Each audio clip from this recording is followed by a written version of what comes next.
très content de recevoir aujourd'hui Christopher Jutras, qui est conseiller en sécurité financière, pompier. On travaille ensemble. Je voulais vraiment te recevoir sur le podcast aujourd'hui parce qu'on a beaucoup de projets ensemble. T'as plein de projets de ton côté qui sont extraordinaires. T'as des projets que t'es le seul à avoir eu cette idée-là au Québec. Il y a des choses qui s'en viennent vraiment claires de ton côté. On va laisser le temps de te préparer un petit peu et de te présenter. Ah, yeah, merci. Ben, moi, je m'appelle Christopher Jutras. Je suis conseiller en sécurité financière depuis environ 5 mois. Ça fait pas longtemps, mais pour vrai, j'ai des gros projets qui s'en viennent. Je suis super content. Comme tu as dit, Guillaume, moi, pompier, ça revient de loin. Mon père, il est pompier. Il est maintenant retraité depuis 1 an et demi à peu près. Puis, c'est vraiment de là ma passion pour les pompiers qui s'est développée. Puis moi, les finances, ben, j'ai appris ça de domaine à l'école des pompiers, justement, à l'IPIC. L'Institut de protection des incendies du Québec. Puis depuis là, j'ai jamais arrêté de me former au niveau des finances. De ton côté, c'est quoi le lien entre les deux? Entre pompier et la sécurité financière, c'est quoi qui est le lien de ton côté? Ben, il y en a deux. Il y a 2 mots qui rejoignent vraiment entre les pompiers puis la sécurité financière. Il y a le niveau sécurité, la sécurité des gens, puis au niveau aide.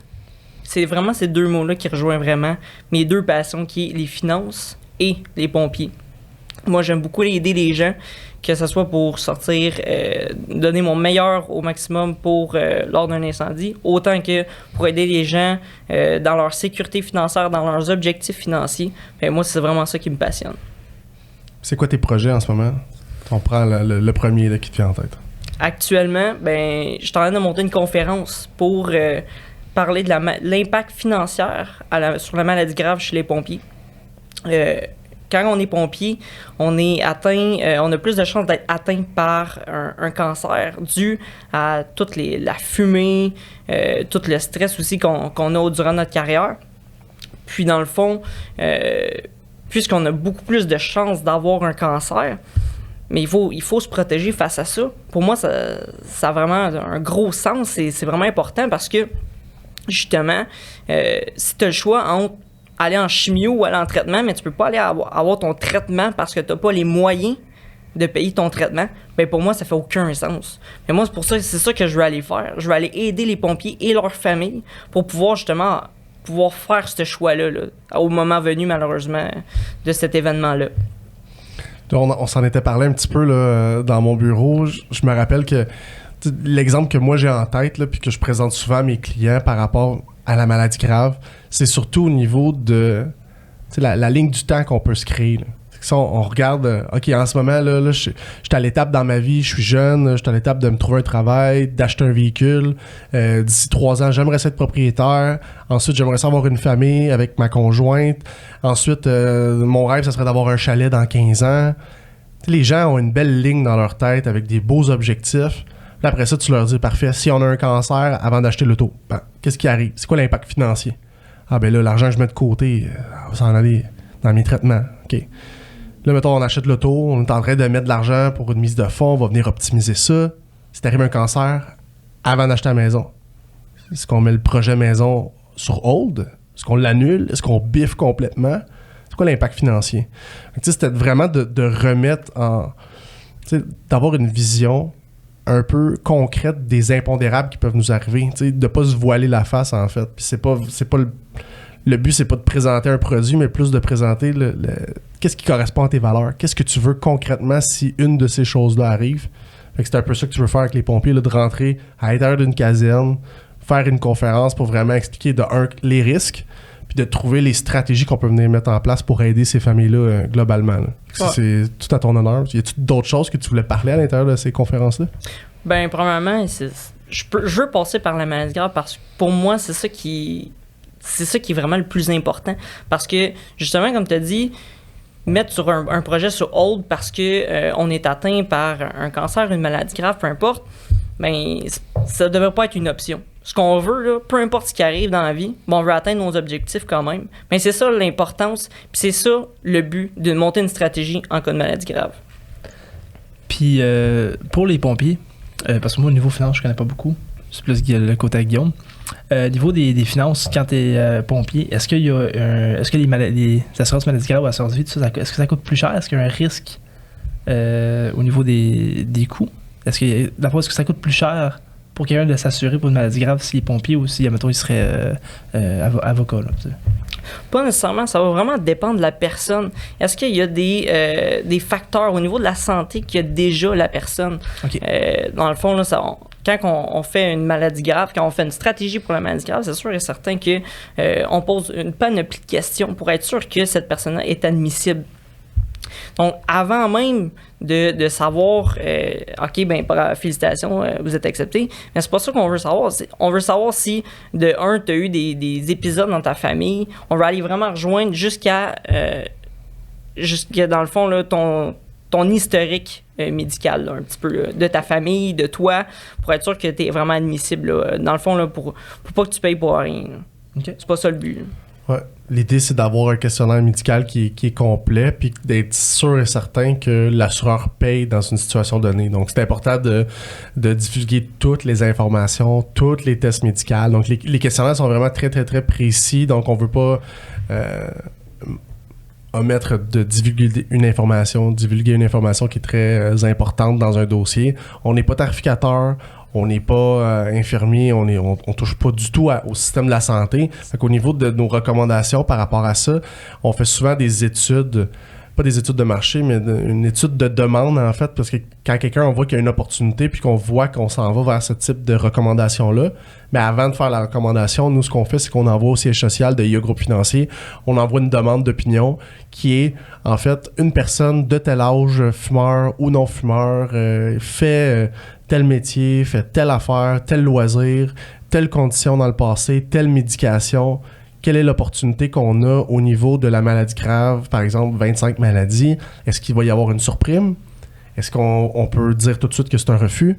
Quel est le ballpark, là? C'est quoi les gauges qu'on peut s'attendre? Donc au niveau de nos recommandations, ensuite, on est capable de vraiment venir adapter ça à un budget, adapter ça à une recommandation. Parce que tu peux pas dire à ton client, voici la prime, elle coûte 70$, elle couvre ton besoin, wow, parfait. Et qu'après la tarification, on arrive avec une surprime de 150%, que le client, ça lui coûte à peu près 80$ de plus, là, si on enlève les frais de police. Là. Donc, tu sais, au niveau de ce qu'on peut faire pour aider le client, c'est sûr qu'on n'est pas tant dans l'aide là, quand on est rendu là. Fait qu'on veut vraiment, un peu comme on en a discuté souvent, faire l'analyse, puis vraiment pousser, savoir le pourquoi qu'on s'en va là. Puis ça nous permet vraiment d'avoir un produit qui est vraiment adapté pour la personne. Parce que même quelqu'un qui peut avoir une condition médicale passée, présente, tout le monde est assurable. Hein. Souvent, des gens ils disent on est peu assurable.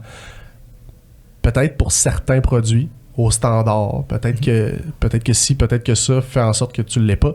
Mais j'ai déjà assuré des gens qui ont eu le cancer dans le passé. Il y a des assureurs, il y a des produits, il y a toujours moyen d'aller trouver quelque chose qui correspond.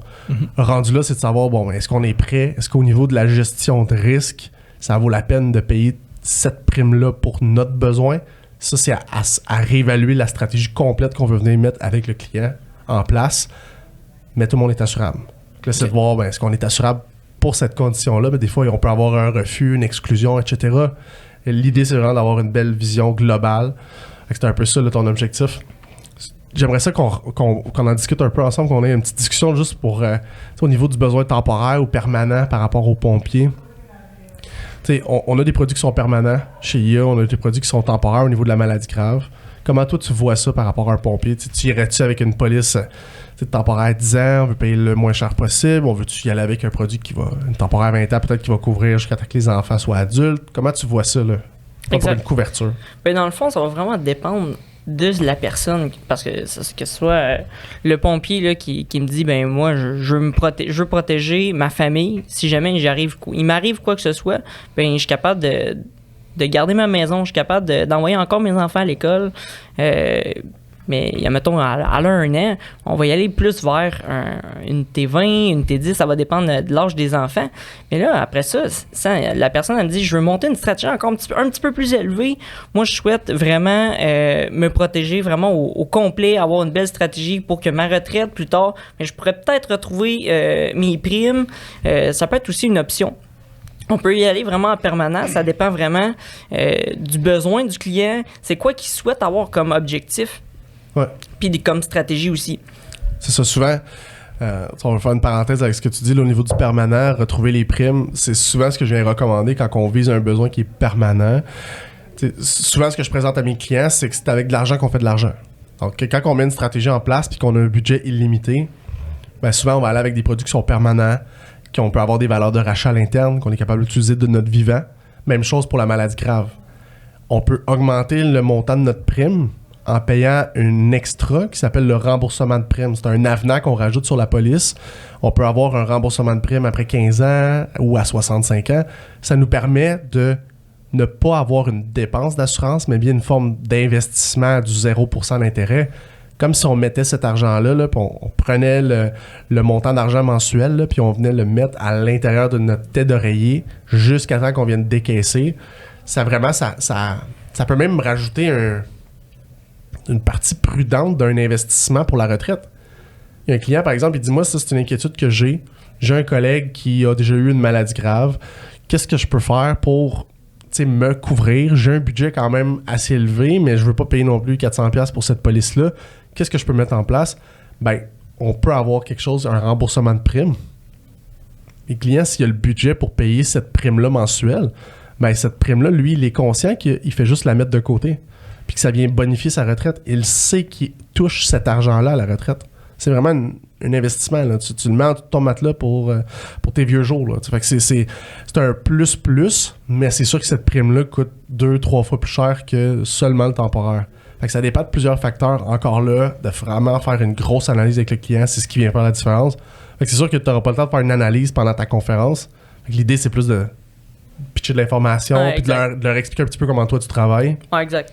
Puis après ça, c'est de les amener à faire une analyse avec toi pour voir, ben, c'est quoi leurs besoins à eux. Ils en ont-tu un besoin? Ouais, c'est ça. Ben, dans le fond, moi, je vais aller jaser avec les boys à la caserne. Là. C'est vraiment l'environnement des pompiers. On se parle à la caserne, tout est chill, c'est vraiment le fun. Puis là, moi, je suis là pour jaser de finances avec les gars. C'est quoi l'impact que ça a, justement, cette maladie grave-là? C'est quoi que les possibilités qu'on peut faire ensemble? Puis après ça, si jamais ils sont intéressés, si je vois qu'il y a un potentiel avec certains de mes confrères, on va y aller de l'avant, on va s'asseoir ensemble, on va s'asseoir avec la famille, c'est quoi les besoins, c'est quoi les objectifs, puis on va vraiment monter une stratégie qui est vraiment pour adapter à la personne, adapter à la famille, pour être le plus précis possible. La façon qu'on travaille, on a été formés par la même directrice, moi et Christopher. On a vraiment une vision qui se dissocie des produits, qui a une vision de planification avec les clients, qui a une vision vraiment d'aide. On en a déjà parlé dans plusieurs podcasts. On veut vraiment faire de l'offre globale également pour les clients. On veut pas dire « Ah, nous, on se spécialise en assurance maladie grave, puis voici l'assurance maladie grave. » On veut vraiment venir aider notre client sur toutes les sphères. C'est pour cette raison-là qu'on s'est entouré de professionnels. Les deux, on a plusieurs professionnels. On est comptables, notaires, fiscalistes en entour de nous. On a des inspecteurs en bâtiment, courtiers immobiliers, hypothécaires. L'idée, c'est qu'on devienne une référence pour nos clients et qu'on s'entoure de personnes qui travaillent exactement comme nous. Quand on arrive devant un client, on le sait qu'on peut l'aider sur toutes les sphères. Il n'y a pas de « Ah, ben moi, je fais pas ça. » Non. Moi, je vais m'occuper de toi. Moi, Christopher Jutra, je vais m'occuper de toi. Tu es mon client. On va t'aider de tous les côtés. On va faire les soumissions auto-habitation ensemble. Si on n'est pas compétitif, je t'envoie voir mon courtier. J'ai une courtière hypothécaire, elle va être capable d'aller trouver le meilleur prix sur le marché, les meilleurs produits, puis elle fait de l'accompagnement. Courtier immobilier, voici qui que je te propose. On veut être capable d'aider nos clients sur tous les côtés.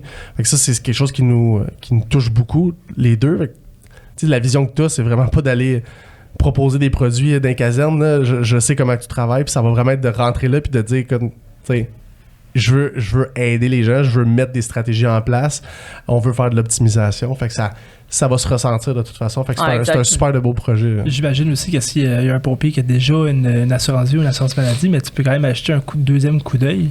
Ah, certainement. Voir ce que toi, ça a-tu de l'allure? C'est ça l'aide. Quand on dit on se dissocie du produit, on s'en fout. Ouais. Je peux-tu sacrer? Ouais, on s'en Les gens, là je le dis aujourd'hui dans le podcast, là, puis je le dis aux gens autour de moi, là, mais il y a quelques clients qui m'ont déjà entendu le dire, là, mais les produits, on s'en calisse. On s'en calisse parce que on est une trolley au Québec qui peut vendre les produits. Mm-hmm. On est 27 000 conseillers en sécurité financière au Québec. C'est un nuage de flou. C'est pas ça que les clients ont besoin. Les clients ont besoin d'un accompagnement et d'avoir un conseiller qui les suit. Fait que là, quand tu me dis, mettons, quand même, la personne a déjà des produits, c'est encore mieux. Parce que là, moi, je peux venir te confirmer que tu as les bons ou pas. Ouais. Je suis pas là pour venir te vendre un troisième produit. C'est là qu'on n'est vraiment pas dans le même monde. Quand je dis à les clients, le produit, on s'en crisse. S'il passe pas 30 pieds par-dessus la tête du conseiller, t'es pas le bon conseiller. Parce que t'as le conseiller qui veut te vendre, il veut pas te conseiller, il veut te vendre un produit. C'est pour ça, souvent, moi, notre domaine, il est tabou encore, puis on travaille vraiment fort pour enlever ce tabou-là. Puis je me rappelle quand je faisais du cold call en début de carrière, on fait de la prospection, puis tu sens la vibe de... Écoute, il y a un mur, là, il y a un mur de 24-48 pouces là, en avant du monde. Là. Puis ce mur-là, tu le sens que c'est... Je sens que tu veux me vendre un autre produit. Non. Je veux pas vendre un autre produit. Ces gens-là, quand ils ont cette vibe-là, là, moi, j'adore ça parce que, genre, 3 fois sur 4, quand on analyse le dossier au complet, on réalise que l'autre conseiller avant a vendu et a pas conseillé. Puis là, c'est là qu'on est capable de dire « Hey, c'est parce que t'as encore une assurance sur ton hypothèque? Pourquoi t'as une assurance temporaire à 10 ans, là? » Je me rappelle pas pourquoi on a fait ça. Ben, j'ai dit, moi non plus, j'ai aucune idée pourquoi tu as fait ça. Voici ce que je te recommande. On wrap up les assurances hypothécaires, wrap up les assurances de marge. Les gens, tu réalises qu'ils ont des assurances sur leur carte de crédit. Ils prennent une assurance vie sur leur véhicule parce que, écoute, c'est un bel achat. Puis ils se sont fait pousser ça dans la gorge par le vendeur là-bas, par la fille qui s'occupe des finances dans le concessionnaire. Tu analyses tout le dossier puis tu te dis, ben, écoute, je vais vous recommander ça puis vous sauvez 140$ par mois. Tu sais, je vous ai-tu vendu un produit ou on a travaillé pour vous aider? C'est ça la différence. C'est vraiment... C'est là qu'on veut aller. C'est là que tous les conseillers devraient aller. Il n'y aurait plus de tabou dans notre domaine pantoute si tous les conseillers travailleraient de cette façon-là. Ouais. Moi, c'est vraiment... Moi, je veux vraiment aller toucher ça. C'est important. J'imagine que je suis avec Christopher avec le fait que t'es pompier toi déjà, puis il y a une certaine confiance que les autres pompiers, tes confrères vont avoir avec toi, parce que ben, tu sais, je peux y parler, il est vraiment là pour m'aider. C'est un pompier, il ne fait que ça, aider les gens. Ah, exact. Mais dans le fond, moi, je connais la réalité des gars. En général, là, moi, je suis pompier, c'est sûr, à temps partiel pour le moment, parce que je souhaite être pompier à temps plein éventuellement aussi. Mais je connais la réalité des gars, je connais comment... On se connaît, on a le même langage, là, au final. Là. Donc, on se connaît pas de nom, on s'est jamais vu, là, mais la réalité on se connaît quand même. Là. Le domaine d'incendie, c'est un petit domaine. Là. Tout le monde finit par se connaître au final. Là. Mais, ouais, la confiance, c'est plus là aussi, parce que moi, je connais en réalité, je sais c'est quoi qu'ils font, je sais c'est quoi de quoi qu'ils parlent à caserne, c'est tout ça. Ben, au final, c'est vrai que la réalité est bien plus facile là, comme relation entre moi et un autre pompier, ça c'est sûr et certain là, qu'un autre client. Là. Puis je pense que c'est régulier aussi des pompiers, ben, j'en connais aussi plusieurs pompiers, puis tous les pompiers ou même certains policiers que je connais ont souvent un projet entrepreneurial ou ont souvent un projet autre que juste la caserne. Fait que j'imagine que tu peux aller les aider de ce côté-là aussi avec les finances. Oui, exactement. Dans le fond, un pompier, je prends l'exemple des pompiers à Montréal. Les pompiers à Montréal travaillent en 24 heures, en format d'horaire. Donc, ça veut dire qu'ils travaillent 24 heures en ligne, puis en général, ils travaillent 7 fois par mois. C'est ça la beauté de la chose du métier de pompier. Moi, ça m'attire beaucoup, cet horaire-là. Tu travailles 7 fois par mois. Durant ton mois, tu as en masse le temps de faire autre chose. Tu peux t'occuper de ta famille. Tu peux avoir un sideline. Tu peux avoir une business. Tu peux te créer... Je connais des pompiers qui ont une business en construction. Et il y en a d'autres là, qui se sont partis d'une entreprise justement parce qu'ils ont du temps. Mais moi, comme conseiller en sécurité financière, ben oui, je peux leur apporter une plus-value au niveau du personnel, mais s'ils ont une compagnie, une business, ben c'est sûr que mon accompagnement s'en va jusque-là aussi. Là. Je suis capable de leur amener une très grande plus-value aussi au niveau de l'entreprise. Là. Il y a plein de stratégies qu'on va pouvoir mettre en place ensemble. Ce qu'on aime surtout en tant que conseiller en sécurité financière qui fait quand même... on a débuté cette année à faire du corpo. Quand on parle de corpo, on parle pas de commercial, d'avoir nos permis commerciaux pour aller faire du collectif là, avec les employés. Là. Nécessairement, on n'a pas nos permis collectifs encore. OK, c'est différents permis pour les deux. Oui, c'est différents permis là, pour aller faire du collectif et pour faire de l'individuel. Mais quand on dit corpo, là, on parle de regarder comment on est capable d'aider une entreprise, comment on est capable de regarder, de faire ce qui relie en fait toutes les recommandations de fiscalistes comptables pour une entreprise, de venir faire un peu la porte à modeler là-dedans, là, de vraiment venir regarder, d'écouter toutes les recommandations de tous les professionnels puis de les mettre en place en fait. Parce que souvent ce qu'on entend, on l'avait déjà dit avec, je pense que c'est Guillaume Dubé qu'on avait reçu, puis j'avais expliqué que souvent ce que moi j'entends au niveau du corpo, quand on parle à un entrepreneur ou on parle à un actionnaire d'une entreprise, la personne, elle nous dit souvent, écoute, j'ai pas besoin de ton aide, parce que j'ai le meilleur conseiller financier ou planificateur financier, meilleur comptable, meilleur fiscaliste, je suis entouré solide. Mais même à cette phrase-là, quand on réussit à rentrer, puis qu'on titille l'intérêt, puis qu'on fait une analyse, là, on réalise que oui, il y a des bons conseils qui ont été donnés, mais il n'y a pas aucun conseil qui s'entremêle. Ça veut dire qu'on a le planificateur financier qui suggère telle chose, par exemple, pour la retraite, tel produit pour la retraite, tel placement pour la retraite, mais on a le comptable qui travaille pas dans le même sens avec est-ce qu'on sort en dividende, est-ce qu'on sort un salaire. C'est comme si les professionnels se parlaient pas.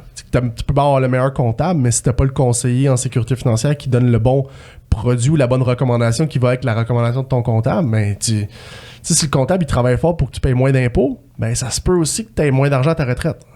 Monétairement, c'est-tu la bonne stratégie? Ça vaut la peine de s'asseoir puis de le calculer. Fait que c'est sûr que quand on voit une compagnie qui a un start-up, là, que ce soit un entrepreneur qui décide de se lancer en affaires, devenir travailleur autonome, il y a moyen d'aller l'aider sur différents plans. Mais une compagnie qui a un start-up, là, ben, combien il y a d'actionnaires? Il y en a un, il y en a-tu deux, il y en a-tu trois? OK, ils sont trois. OK, parfait. C'est quoi l'actionnariat? Ouais, c'est 40-40-20. Parfait. 40-40-20. Ça vous a coûté combien d'argent à investir là-dedans? Ça nous a coûté cher, on est là, notre capacité d'emprunt est au max. Parfait. Advenant un décès d'un des actionnaires, mettons de 40%, il arrive quoi avec l'actionnariat? Ah, on n'a pas fait de convention encore. Ah, là, OK, parfait, il n'y a pas fait de convention encore, mais là, OK, même si on fait une convention, là, mettons, vous vous dites, OK, l'idée c'est quoi? C'est qu'on split à, mettons, à part égale, il y en a un de 40% qui quitte. Est-ce que c'est l'autre à 40 qui tombe à 80? Est-ce que ça va tomber 60-40? Est-ce qu'on split les actions en deux? Si oui, à qui on rachète les actions? Parce que là, ça s'en va à la succession de celui qui décède. Là. Il y a 40% de l'entreprise dans ses mains. Même si l'entreprise, elle vaut pas beaucoup, mais il y a un montant. Et si l'entreprise vaut beaucoup dans 5 ans, dans 10 ans, quelle est la bonne stratégie à mettre en place pour venir protéger ça?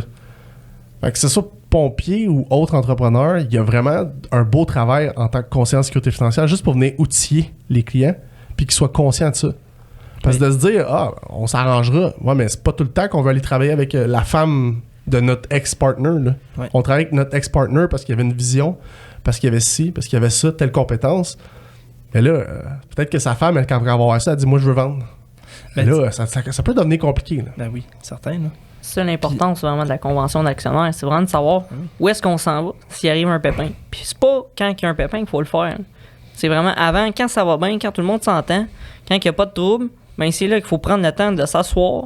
OK, ça va peut-être prendre un petit montant d'argent à investir sur le coup, mais peu importe, on veut pas débourser en frais d'avocat quand ça va pas bien. Là. C'est vraiment là qui est le plus tough. Ça peut mettre aussi en péril aussi l'entreprise et tout ça. Donc, c'est pas ça qu'on veut. On veut que l'entreprise perdure aussi dans le temps. Là. Y a-t-il des statistiques là-dessus sur les... Je suis curieux, moi, je suis curieux de ça. Y a-t-il des statistiques là-dessus sur les nombres d'entreprises qui n'ont pas de convention d'actionnaire ou des choses comme ça? Ça existe-tu? Non, mais je peux te dire, moi, les stats que j'ai sur le nombre d'appels que j'ai fait, mettons, sur 10, il y en avait 3 qui n'en avaient pas. Hey, quand même. Sur 10. Quand même. Bravo aux 7 autres, mais les 3 réveillés. C'était un délai, là. Sûrement que c'était un délai. Ah ouais, on veut faire ça, mais c'est un petit peu comme le testament, là. Quelqu'un qui.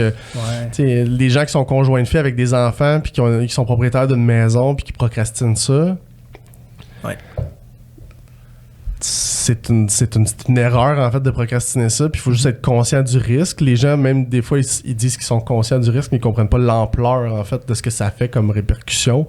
Si on regarde ça concrètement, là, si t'es conjoint de fait, présumé à aller à tes enfants, okay, à ton décès. OK, ouais. Donc, quand t'es propriétaire d'une maison 50-50 avec ta conjointe puis que tu décèdes, t'as 50% de la maison qui est splittée aux enfants. Ouais. Là, on a une problématique quand ta conjointe, elle arrive plus puis il faut qu'elle vende. Là, le processus légal, on pourrait... J'aimerais ça qu'on reçoive un notaire ou... Ouais, notaire, ça serait bon. Ou avocat. Aussi, j'aimerais vraiment ça qu'on ait poussé là-dedans, mais... Ben justement, avocat de la famille, on a quelqu'un qui s'en vient bientôt là-dessus. Là. Même notaire, non. Je pense qu'on a c'est la même chose pour l'entreprise. Ça revient tout le temps. On revient tout le temps aux mêmes choses, là, mais le pourquoi du pourquoi du pourquoi. C'est la même affaire pour l'entreprise. Ouais. Pourquoi tu veux faire une convention d'actionnaire? C'est quoi la raison? Ah, parce que si. Ah, ok, parfait. Puis s'il arrive ça, pourquoi? Pourquoi tu veux faire ça? Ah, ben parce que ça, si ça fait ça, ça va faire ça. Ok, mais t'as-tu pensé si ça fait ça? Moi, ce que j'aime le plus de mon travail, c'est faire l'avocat du diable.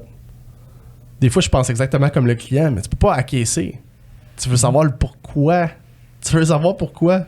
Ouais. C'est tellement... Il faut aller creux. Puis je trouve ça drôle parce qu'il y en a beaucoup, surtout en début de carrière, je sais pas si c'était au niveau de la confiance ou de la manière que je posais mes questions, mais on en a beaucoup de questions quand on fait l'analyse. Ouais. On en a. Hein, voulez-vous d'autres enfants?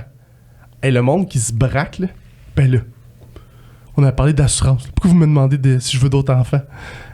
On l'entend. Ça a un impact fiscal. Ça a un impact fiscal. Ça a un impact du type de produit que je vais te proposer. Ça a un impact sur qu'est-ce qui fait le lien entre tu veux-tu un maintien de niveau de vie, tu veux-tu pas de maintien de niveau de vie. Si tu veux 3 autres enfants là, d'ici 4 ans, puis que t'en as déjà 2, je le sais que t'es capable de faire des bébés, là, je veux dire, ça se peut bien gros que là, t'en aies 3 autres là, qui s'en viennent. C'est quoi l'impact que t'aies 3 autres enfants? Notre rôle, il est plus loin que ce qui est. Ouais. C'est ça qui est beau. C'est que, tu sais, on est géré pour proposer des produits, mais notre rôle, il sort de ça. Il n'y a pas le choix de sortir de ça pour être capable d'offrir un bon service. Ben, tu sais, quand tu parlais tantôt justement que les métiers, le comptable ne parle pas au planificateur financier, au conseiller, ou ils ne se parlent pas entre eux, c'est l'équivalent de ce que le pompier ne parle pas aux ambulanciers ou aux policiers. Là. Ils arrivent tous sur un incendie. Ils font-tu ça? C'est une bonne question. Quand tu arrives, il y a un feu, là, puis tout le monde est là, puis toutes les lumières, les sirènes, ils flashent. Là, qui parle à qui? Qui fait quoi? Ben, dans le fond, dans une intervention, on a toujours un PC, un poste de commandement que ça s'appelle. Dans le fond, c'est souvent l'officier le plus haut qui est en charge de l'intervention. Souvent, ça peut être le directeur aussi. Dans mon service, ça peut être le cas. Dans le fond, puis que ce soit les policiers, que ce soit les ambulanciers, on se réfère toujours au poste de commandement. C'est lui qui gère l'intervention en général. Donc oui, la communication est vraiment présente là, dans une intervention. Par radio, on s'en va voir le PC, la table de PC qu'on appelle. Puis vraiment, c'est là que les décisions ils se prennent. Ouais, c'est important. T'imagines-tu dans un feu, il y a 3 personnes, les pompiers ont sorti les 3, puis les policiers pensent qu'il en reste un. Les policiers commencent à checker voir pour la dernière personne. T'sais. C'est important que ça se parle. Ouais. Sur le PC, tous les autres corps de métier sont là aussi. Là. C'est pas juste les pompiers ou t'as juste les pompiers qui sont là au PC? À la table de PC, c'est vraiment les pompiers. Okay. Mais si jamais il arrive quoi que ce soit, on peut communiquer par radio aussi. Chaque pompier a un radio. Le PC peut avoir un radio qui pourrait parler avec la police, par exemple, peu importe. Mais nous, on se réfère souvent à la centrale. Donc, la centrale, c'est notre moyen intermédiaire de discuter. Dans le fond, on demande une ambulance. Donc là, on va appeler la centrale par le radio, puis on va la demander, l'ambulance. Pour telle et telle raison, on a besoin d'une ambulance à telle adresse. Parfait. L'ambulance, elle s'en vient au final. Ça peut être la même affaire pour les polices. Mais dans le fond, dans une intervention, la communication est vraiment présente, puis est obligatoire. Parce que dans un feu, il y a des risques. Hein? La fumée, des fois, on se voit pas. On fait une communication. Les gars qui sont en bas, puis nous, on est au deuxième, on fait un bris de vitre. Ben, on veut pas arroser les gars de vitre qui sont en bas en train d'arroser ou faire peu importe la tâche. Donc, vraiment, au final, la communication, c'est la base au sein d'une intervention. Là. Même affaire au service financier. Exact. C'est comme la construction aussi, c'est le même principe. Là. Parle aux autres professionnels, parle, on parle et écoute. En construction, là, le plombier passe un tuyau à une place, mais l'électricien, il fallait qu'il passe un fil là. Ouais. Et qu'est-ce qu'on fait là? On est capable de trouver beaucoup de... Tu sais, quand des domaines connexes ou pas nous ressemblent, j'ai l'impression qu'on est capable vraiment de trouver beaucoup de similarités. Il y a des raisons à tout. Mais tu sais, je vois que dans la vie en général, on doit écouter, on doit communiquer. Puis tu sais, t'aimes 2 domaines différents, mais tu vois qu'il y a des affaires qui viennent s'embriquer l'un en l'autre, puis je trouve ça super intéressant. On s'était parlé, changement de sujet un petit peu, on s'est parlé off-podcast tantôt. T'avais un autre projet que tu me parlais qui touchait la santé, qui est quelque chose de... Je vais en dire de problématique, mais c'est une belle cause que tu avais, que tu voulais mettre ça en place. si tu veux nous en parler un petit peu. Ouais, certain. Dans le fond, moi, quand j'étais à l'école des pompiers à l'IPIC, il y a un pompier qui est mort d'un cancer. Il n'était plus, évidemment, professeur à cette époque-là. Mais ça m'a vraiment touché. On a fait des cérémonies, tout ça. Puis même dans les dernières années, on voit qu'il y a eu des pompiers qui ont été atteints de cancer, puis ils sont pas nécessairement morts encore. Je le souhaite qu'ils sont encore en vie, puis ils vont bien, là. Mais dans le fond, de plus en plus, on voit de pompiers qui ont un cancer. Mais moi, dans le fond, ce que je veux, j'ai un projet, puis je m'engage à ramasser des fonds pour donner à une association là, du cancer. Je me suis donné un défi. Dans le fond, moi, je suis pompier pour la ville de Farnham. C'est un service à temps partiel. Je souhaite aller faire le tour de la ville en bunker, à la marche, un petit peu de course aussi, parce que ça reste que c'est une bonne trotte. Là, c'est à peu près 25 km. Peux-tu me décrire, c'est quoi le bunker? Ouais, dans le fond, un bunker, c'est quoi? Dans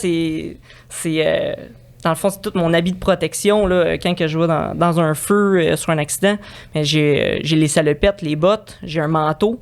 C'est une protection thermique. Puis dans le fond aussi, en arrière, j'ai on appelle ça un apria. C'est quand que j'en parle à des gens, ça va être un petit peu plus simple. Là. C'est ça qui me permet de respirer dans un feu. Puis avec mon casque, mes gants, puis une partie spatiale. C'est quoi une partie spatiale? C'est ça qui est plugué sur mon apria, ma bonbonne d'air. Dans le fond, ça me permet de me protéger le visage de la fumée chaude. C'est ça qui me permet de respirer. Ça va tout à l'intérieur. Dans le fond, l'oxygène s'en va à l'intérieur de ce masque-là, puis ça me permet de respirer normalement là, dans un feu. Ça pèse combien au total, cet équipement-là? Je te dirais que quand j'ai mon habit au complet, je suis pas loin de... mon poids total, là, à peu près. Là. On parle d'un... Ouais. Tu doubles ton poids. Ouais, à peu près. Tabarouette. Puis vous portez ça combien de temps dans un feu? Ça peut être des heures, là? Ouais, ça peut être très, très long. Double ton poids? Ouais, pas loin. Aïe, aïe. Si j'ai mon apria, j'ai mon casque, je peux avoir des outils avec moi. Mais là, t'es quoi, 150? 160? Ouais, je suis 160. Je pèse 160 livres, puis... Tu tombes à 300. Avec... pas loin de 200, 250. Okay. J'approche une fois mon poids, là, facile. Okay. Là. T'es comme moi, mais avec tes mollets. Genre. Ouais, c'est ça. Comme ça, vous n'avez pas une cuisse grosse de même, tout le monde. Fait que, ouais, pour répondre à ta question, dans le fond, durant un feu, il n'y a pas de nombre de temps. Ça peut prendre un petit feu de cuisson, on arrive là, puis on arrive avec l'extincteur, puis c'est fini. Ouais. Mais ça peut être des heures aussi.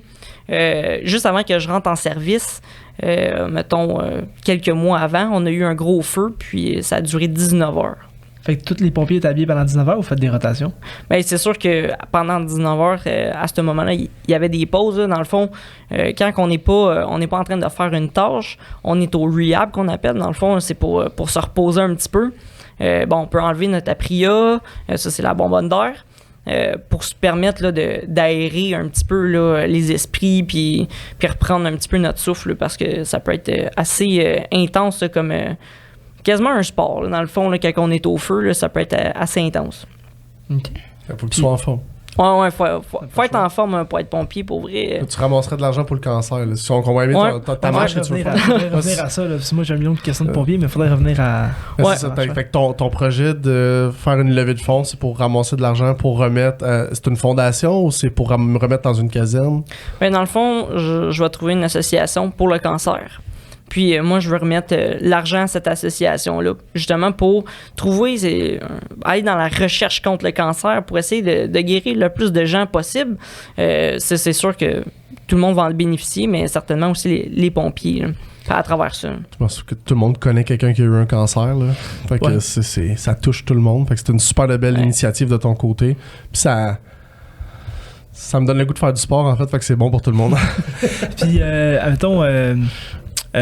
si les gens veulent te rejoindre, ça se fait de où? Mettons, ça soit pour donner des fonds pour la marche ou ça soit pour te contacter pour des assurances. Il y a un pompier qui écoute ça et il dit que ma caserne aurait besoin de lui, là, aurait besoin qu'il vienne parler. Là. Ouais, certain. Mais dans le fond, moi j'ai un compte Facebook. Vous allez me reconnaître là, en arrière de ma photo de profil. J'ai créé une belle bannière, le Conseil des pompiers. Maintenant, les gens m'appellent souvent comme ça. Puis dans le fond, on peut me rejoindre aussi à mon numéro de téléphone, le 450-577-2950. Ça va me faire plaisir de répondre à toutes les questions, puis même aller rencontrer les gars à la caserne. Moi, je suis là pour avoir du fun avec les gars, jaser, puis au final, c'est sûr et certain qu'on va en parler là, de toutes les problématiques possibles. Là. Plaisir, aide, santé, bonne cause, c'est ce que je retiens. C'est une belle recette. Ouais, exact. C'est la meilleure. Merci beaucoup, Christopher, d'être venu au podcast. On va se revoir prochainement. Merci pour ton temps. Merci, gars. Bonne journée.